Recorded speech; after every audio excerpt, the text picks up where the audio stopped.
राजस्थान में 12वीं बोर्ड परीक्षा चल रही है और गुरुवार को इसी बोर्ड परीक्षा के एक प्रश्न पत्र को लेकर सियासी घमासान शुरू हो गया है।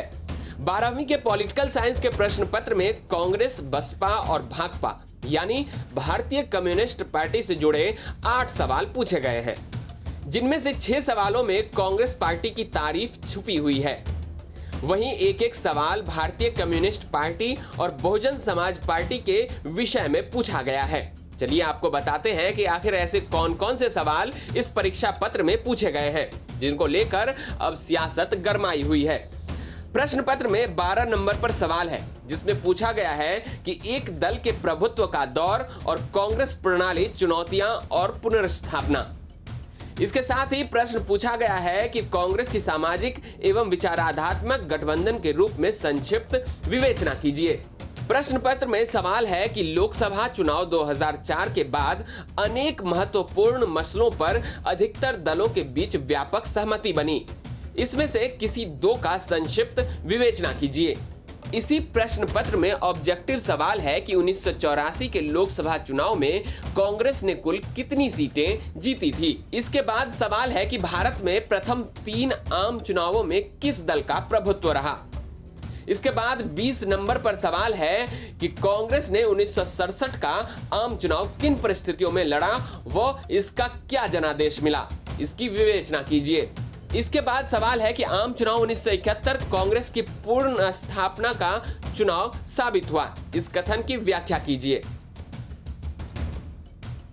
और एक सवाल है, गरीबी हटाओ का नारा किसने दिया था। ये वो तमाम सवाल है जिस पर राजस्थान का सियासी पारा गरमाया हुआ है।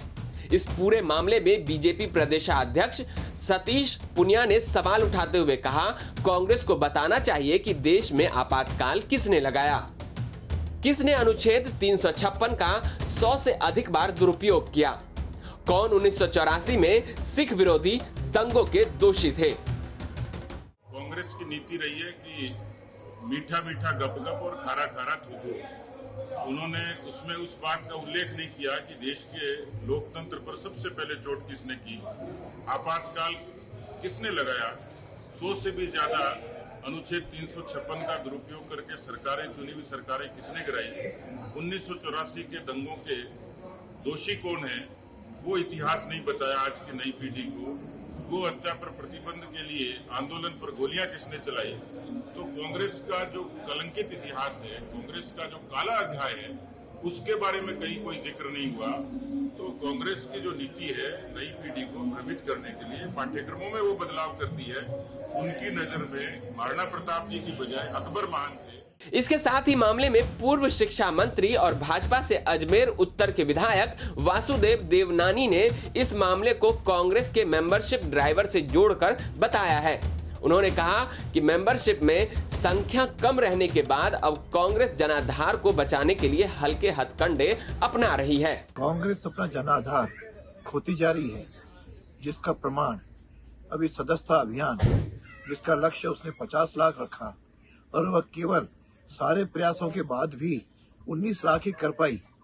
इस अपने जनाधार को बचाने के लिए अब हल्के से हथकंडे अपनाने शुरू कर दिए हैं, जिसके तहत सरस्वती के मंदिर जो शिक्षा क्षेत्र है उसके 12वीं की परीक्षा के प्रश्न पत्र में 6 प्रश्न अपनी पार्टी से जुड़े हुए पूछा जाना, इनकी ओछी मानसिकता ध्यान में आती है।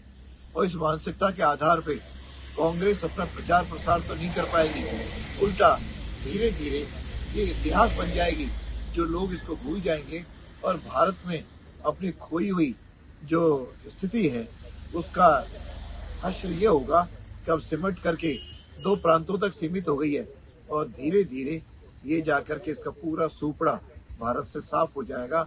वहीं इस पूरे मामले में बोर्ड की ओर से कोई बयान फिलहाल सामने नहीं आया है, लेकिन बोर्ड सूत्रों की माने तो बोर्ड परीक्षा के इन पेपरों में सरकार का कोई दखल नहीं होता है। बोर्ड परीक्षा के प्रश्न पत्र एक कमेटी द्वारा निर्धारित किए जाते हैं, जिसमें सरकार का दखल नहीं होता है। यही कमेटी परीक्षा प्रश्न पत्रों में छपने वाले सवालों का निर्धारण करती है। बोर्ड की परीक्षा में कांग्रेस की विचारधारा और उसके महिमा मंडन से जुड़े प्रश्न अनायास ही नहीं पूछे गए हैं, बल्कि राजस्थान में शिक्षा का पूरी तरह से राजनीतिकरण हो गया है। बीजेपी आती है तो एक विचारधारा के लोग राजस्थान माध्यमिक शिक्षा बोर्ड में रखे जाते हैं और फिलहाल कांग्रेस शासन में राजीव गांधी स्टडी सर्किल से जुड़े लोग राजस्थान माध्यमिक शिक्षा बोर्ड में रखे गए हैं, जिनका काम ही है कांग्रेस की विचारधारा को आगे बढ़ाना, मगर इसका जरिया स्कूली बच्चों को बनाया जा रहा है।